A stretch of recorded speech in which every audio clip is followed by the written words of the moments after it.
Good morning. ये हमारी BSc part 2 organic chemistry की क्लास है। पिछली टर्म में हमने स्टार्ट किया कार्बोनाइल कंपाउंड्स। तो अब तक हमने क्या पढ़ा? What are carbonyl compounds, carbonyl compounds क्या होते हैं, कार्बोनाइल कंपाउंड्स को एल्डिहाइड और कीटोन में हम डिवाइड कर सकते हैं, इनका जनरल फार्मूला, जितने भी कार्बोनाइल कंपाउंड्स हैं उनका क्या होता है, CnH2nO। और दो मेन इंपॉर्टेंट डिफरेंस बताए थे, वो शुरू से आपको याद रखने हैं। मैं एक बार वापस रिवाइज कराता हूँ कि एल्डिहाइड और कीटोन का मेजर डिफरेंस क्या है। Aldehydes are easily oxidised, aldehydes का ऑक्सीकरण बहुत आसानी से हो जाता है, जबकि कीटोन्स का ऑक्सीडेशन आसानी से नहीं होता। दूसरा मेजर डिफरेंस ये है कि carbonyl compounds nucleophilic addition reactions देते हैं, नाभिक नहीं, योगात्मक अभिक्रियाएं। एल्डिहाइड्स न्यूक्लियोफिलिक एडिशन रिएक्शन बहुत आसानी से देते हैं, जबकि कीटोन्स कम देते हैं। इनके क्या कारण होते हैं, जब हम न्यूक्लियोफिलिक एडिशन रिएक्शन पढ़ेंगे तो हम देखेंगे। उसके बाद हमने स्टार्ट किया nomenclature and isomerism. General formula से हमने 1 कार्बन, 2 कार्बन, 3 कार्बन, 4, 5 कार्बन तक के कितने एल्डिहाइड्स और कीटोन्स हो सकते हैं ये हमने देखा। सबसे इम्पॉर्टेंट चीज़ जो आपको सीखनी थी वो ये थी कि कितने। उसके लिए मैंने लास्ट में एक एक्सरसाइज दी थी, हो सकता है आपने उसको किया हो, कि C6H12O मॉलिक्यूलर फार्मूला से कितने एल्डिहाइड्स और कीटोन संभव होंगे। अब इसका आंसर तो आप लोगों ने मुझे व्हाट्सएप नहीं किया, किसी भी बच्चे ने। मैं इसका आंसर बताता हूँ आपको, और ये तरीका देखिए, आंसर रट नहीं सकते, इन आंसर को रटना नहीं है। देखो मैंने एल्डिहाइड्स के लिए क्या बताया था आपको, देखिए ध्यान से देखिए अब बात, कि एल्डिहाइड्स, जहाँ तक एल्डिहाइड्स की बात आएगी, 1 कार्बन तो फंक्शनल ग्रुप में चला जाएगा, बचे कितने हमारे पास, 5 कार्बन बचे। कितने कार्बन बचे, 5 कार्बन। 5 कार्बन का मतलब क्या हो गया, पेंटाइल। 5 कार्बन का मतलब क्या हो गया, पेंटाइल रेडिकल आएगा यहाँ पर, सैचुरेटेड पेंटाइल। और पेंटाइल के आइसोमर अपने को पता है कितने होते हैं, 8। पेंटाइल 8 होते हैं, इसलिए इस फार्मूला से 8 एल्डिहाइड्स आर पॉसिबल। अगर हम लिख के देखेंगे, बना के देखेंगे, तो कभी भी सही आंसर नहीं आएगा। ये तरीका जो बताया है इसको समझने की कोशिश करो आप। 8 एल्डिहाइड्स आर पॉसिबल। ओके, अब हम देखते हैं कीटोन्स कितने पॉसिबल हैं। कीटोन्स के लिए मैंने क्या तरीका बताया था आपको, फॉर कीटोन्स। कीटोन में एक बाइवेलेंट फंक्शनल ग्रुप है, 1 कार्बन तो फंक्शनल ग्रुप में चला गया, बाकी बचे 5 कार्बन। अब 5 कार्बन को हमें क्या करना है, बाइफरकेट करना है। तो 5 कार्बन को बाइफरकेट करने का तरीका क्या हो सकता है, 4+1, 3+2, या 2+3 करो, 3+2 करो, एक ही बात है। अब यहाँ क्या है, ब्यूटाइल। ब्यूटाइल के कितने रेडिकल होते हैं, 4। प्रोपाइल, प्रोपाइल के कितने होते हैं, 2। इसका मतलब इस फार्मूला से हमारे पास टोटल 6 कीटोन्स पॉसिबल हो जाएंगे। 8 एल्डिहाइड पॉसिबल होंगे और 6 कीटोन्स पॉसिबल होंगे। ये जो मैंने मेथड बताया, ये मैं आपको अल्कोहल, ईथर सब में बता चुका हूँ, यहाँ वापस रिवाइज कर रहे हैं। आपको एल्काइल रेडिकल अगर आता है तो नंबर ऑफ आइसोमर बहुत ही आसानी से आप किसी मॉलिक्यूलर फार्मूला से कैलकुलेट कर सकते हो। ओके, अब इसके बाद नॉमेनक्लेचर एंड आइसोमेरिज्म की और बात करता हूँ। कुछ एरोमेटिक और साइक्लिक एग्जांपल लेते हैं। Aromatic and cyclic carbonyl compounds, इनके नॉमेनक्लेचर देखिए, क्यों हमें एरोमेटिक और साइक्लिक के एग्जांपल के नॉमेनक्लेचर भी हमें बहुत अच्छी तरह आना चाहिए। देखिए ध्यान से, सबसे पहले एल्डिहाइड बनाते हैं, बहुत ही simple aldehyde, aromatic. Aromatic aldehyde का सबसे सिंपल एग्जांपल कौन सा होगा, दिस, इसको हम क्या बोलते हैं, benzaldehyde. What this called is benzaldehyde. Benzaldehyde ठीक है, साइक्लिक में हमेशा सफिक्स यूज करके ज़्यादा रहे, तो इसका बेटर नेम क्या हो जाएगा, बेंजीन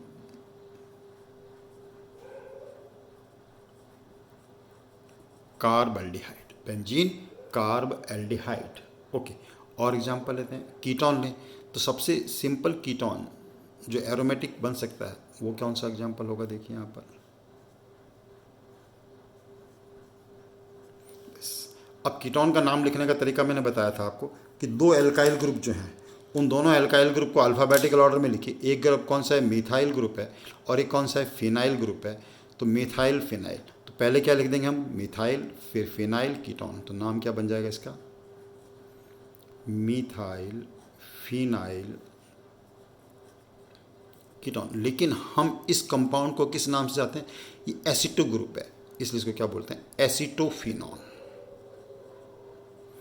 ये आईयूपीसी बहुत ही इंपॉर्टेंट नाम होता है, ध्यान से देखिएगा इसका नाम एसीटोफिनॉन। तो एसीटोफिनॉन का आईयूपीसी नेम मैं बता रहा हूँ आपको कि एसीटोफिनॉन का आईयूपीसी नाम क्या होगा।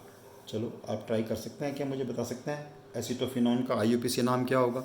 बहुत ही इंटरेस्टिंग है, डिफ़िकल्ट क्वेश्चन मानते हैं बच्चे, इसको समझ नहीं पाते क्या नाम लिखें। इसमें क्या होगा? देखो इथेनॉन, और एक पोजीशन पे क्या लग गया? फिनाइल लग गया, तो क्या बोलेंगे इसको हम? 1 फिनाइल इथेनॉन, 1 फिनाइल इथेनॉन। ओके, एरोमेटिक का और एग्जांपल लेते हैं। एरोमेटिक का फिर नेक्स्ट एग्जांपल क्या बन जाएगा कि दोनों ग्रुप ही कौन से हो? फिनाइल, दोनों ग्रुप ही फिनाइल हो।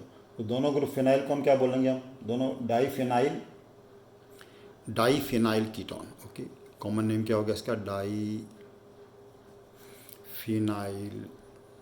Ketone, diphenyl ketone. लेकिन डाईफिनाइल कीटोन को हम मोस्टली क्या बोलते हैं? जैसे उसको एसीटोफिनॉन बोलते हैं, इसी प्रकार इस कंपाउंड को हम बोलते हैं बेंजोफिनॉन। क्या बोला जाता है इसको? बेंजोफिनॉन। अगेन आईयूपीसी में काफ़ी पूछा जाता है इस नाम को कि what is IUPAC name of this compound. तो आईयूपीसी पूछते ही हम घबरा जाते हैं। आप देखना कि ये सब्सटेंट हो गए यहाँ पर, और एक कार्बन का कीटोन है, तो एक कार्बन के कीटोन को हम क्या बोलेंगे? मीथेनॉन। और मीथेनॉन में दो ही ग्रुप लगे हैं, दोनों सेम ग्रुप लगे हैं, दोनों फिनाइल हैं, तो नाम क्या बन जाएगा इसका? डाई फिनाइल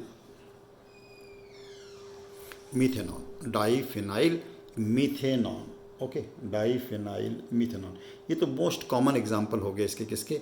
जो एरोमेटिक एल्डिहाइड और कीटोन के जो बेस एग्जाम्पल्स थे वो हमने लिए। उसके बाद मैं कुछ और एग्जाम्पल लूँगा, लेकिन और एग्जाम्पल से पहले देखिए ध्यान से आप, और एग्जाम्पल लेने से पहले मैं साइक्लिक का बताता हूँ आपको कि साइक्लिक के एग्जाम्पल लेते हैं, और फिर मिसलेनियस एग्जाम्पल ले लूँगा उसके बाद। साइक्लिक, अब साइक्लिक करना है। अब मान लो ये साइक्लिक कीटोन, इस नाम में तो बच्चे बहुत गलती करते हैं। देखो इसको जनरली क्या लिख लेते हैं लोग? साइक्लोहेक्सेनल लिख देंगे, 7 कार्बन है। साइक्लोहेप्टेनल लिख देंगे, 7 कार्बन की रिंग थोड़ी है, रिंग तो 6 ही कार्बन की है। जब ऐसा आ जाता है साइक्लिक सिस्टम में, हमेशा इसको हम सफिक्स के रूप में लिखते हैं। सफिक्स लास्ट में लिखेंगे। सफिक्स के रूप में इसको क्या लिखा जाता है? Carb aldehyde. क्या लिखा जाता है इसको? Carb aldehyde. तो क्या नाम बन जाएगा इस कंपाउंड का? Cyclohexane carb aldehyde. बहुत ध्यान से देखना, cyclohexane carb aldehyde, cyclohexane carb aldehyde लिखा जाए। क्या लिखा जाएगा इसको? Cyclohexane carb aldehyde. Cyclic ketone में तो कोई दिक्कत नहीं होती है, वो उसमें गलती नहीं होती है, नाम नोमेनक्लेचर सही लिख ही लेते हैं। साइक्लिक कीटोन, साइक्लिक कीटोन बनाया, मान लो ये हमने बनाया, तो ये सिंपल है। इसको तो क्या बोलेंगे? एल्केनॉन। साइक्लोहेक्सेन का ऑन, तो नाम क्या बन जाएगा इसका? Cyclohexanone, cyclohexanone. Okay, cyclohexanone, done. और कंपाउंड बनाता हूँ। अब मैं कुछ मिसलेनियस एग्जांपल लिखता हूँ। ये तो मैंने रूल बताया आपको एल्डिहाइड कीटोन्स का। ओके, एक चीज़ और देख लीजिए, मान लो एल्डिहाइड ग्रुप हैं, मान लो एलिफेटिक की, अभी मैं एक एग्जांपल बताता हूँ, चलो कभी काम नोमेनक्लेचर में काम आ सकता है आपको क्वेश्चन। जैसे मान लीजिए हमारे पास CH2 CH2 और यहाँ भी क्या लगा है? CHO, यहाँ भी CHO लगा है, और यहाँ भी क्या लगा है? CHO लगा है। यानी 2 से ज़्यादा, हमारे पास 2 से ज़्यादा कार्बन वाले फंक्शनल ग्रुप हैं, तो हम उनको सफिक्स के रूप में यूज़ करें। ऐसे नहीं कि 1 2 3 4 5 की चेन बना के इसको, नहीं। इसका नाम क्या बन जाएगा? इसके अंदर 3 कार्बन की चेन बनेगी। 3 कार्बन की चेन में तीनों जगह सफिक्स क्या लगा हुआ है? एल्डिहाइड लगा है। इसका नाम क्या बन जाएगा? Cyclopropane. Cyclopropane 1 2 3 try carb aldehyde. Cyclopropane, sorry cyclo लिख दिया मैंने गलती से, साइक्लिक चल रहे थे, तो it will be propane. Propane 1 2 3 try carb aldehyde. Propane 1 2 3 try carb aldehyde. Okay, तो अब देखिए नेक्स्ट, ये रूल बहुत ध्यान से दें। इसको ऐसे नहीं कि 5 कार्बन की चेन मान लें और 3 पे फॉर्माइल और फिर वो नाम गलत होता है इसका। तो प्रोपेन 1 2 3 ट्राई कार्बल्डिहाइड। ये कब लगाते हैं? जब 3 एल्डिहाइड ग्रुप लगे हों हमारे पास, 3 कार्बोक्सिलिक एसिड ग्रुप हों, 3 साइनाइड ग्रुप हों, लाइक दैट, तब उसका हम यूज़ कर सकते हैं। ओके, अब मैं कुछ और एग्जांपल लिखता हूँ आपको नॉमेनक्लेचर के लिए miscellaneous, and try to give me the answer of that. उनका आंसर देने की आप कोशिश करना। ओके, तो कुछ एग्जांपल लिख रहा हूँ यहाँ पे आपके लिए मिसलेनियस। मैं आंसर बताऊँ उससे पहले आप ट्राई करिए, और नहीं आएगा तो मैं आपको बताऊँगा इसका आंसर। एक एग्जांपल मैंने ये दिया आपको, देखो, और try to write down its name. Ketone है,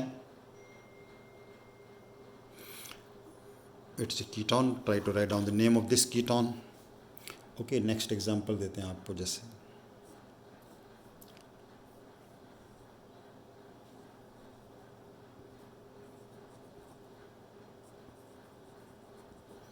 दो फंक्शनल ग्रुप आ गए इसके अंदर, इसका कोशिश करिए नाम लिखने की।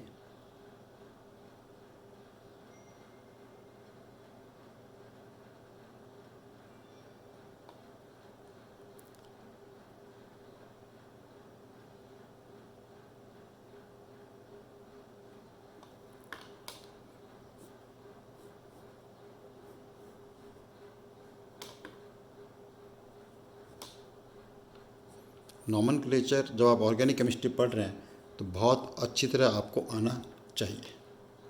ओके, इस कंपाउंड का नाम लिखने की कोशिश करें, और एक और एग्जांपल देता हूँ आपको।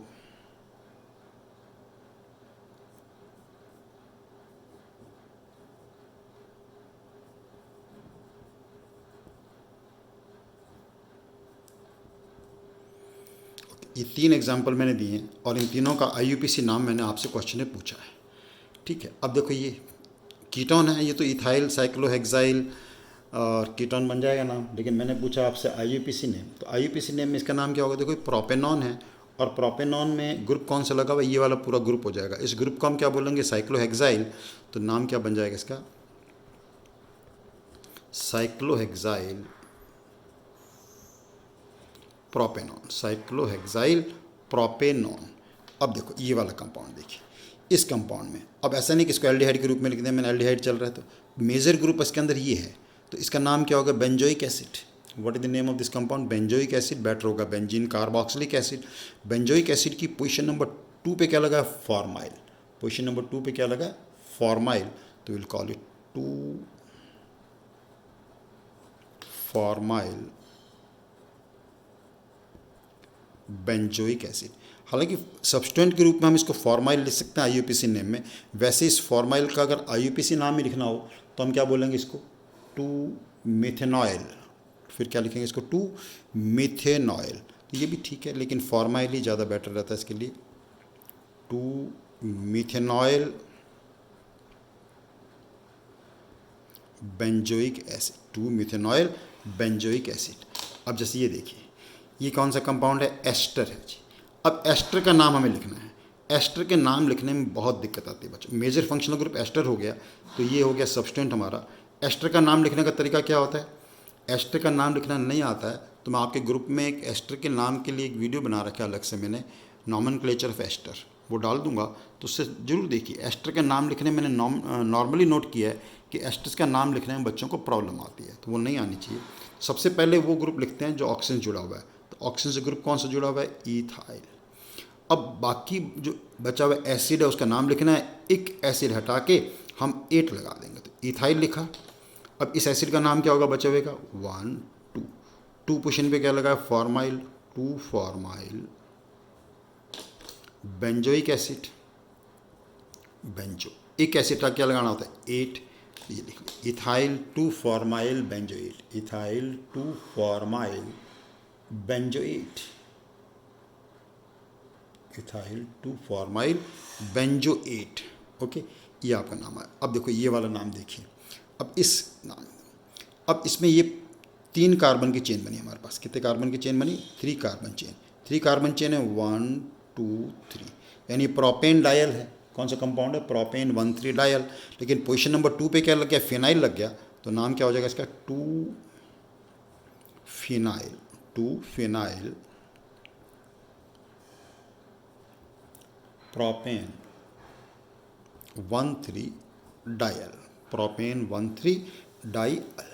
ओके, तो इस प्रकार मैं आपको काफ़ी एग्जांपल्स जो हैं दे दूंगा नॉमेनक्लेचर और आइसोमेरिज्म के लिए। ये दोनों आप बहुत ध्यान से देखें और तब आपको अच्छी तरह क्लियर हो जाएगा कि कैसे होता है।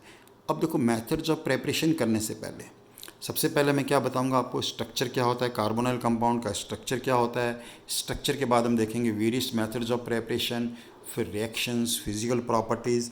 कार्बोनाइल कंपाउंड हमेशा बहुत ही लंबा चैप्टर होता है। पहले 2 वीडियोस में जो हमने देखे हैं कार्बोनाइल कंपाउंड के, इसके अंदर हमने क्या सीखा है, नॉमेनक्लेचर एंड आइसोमेरिज्म।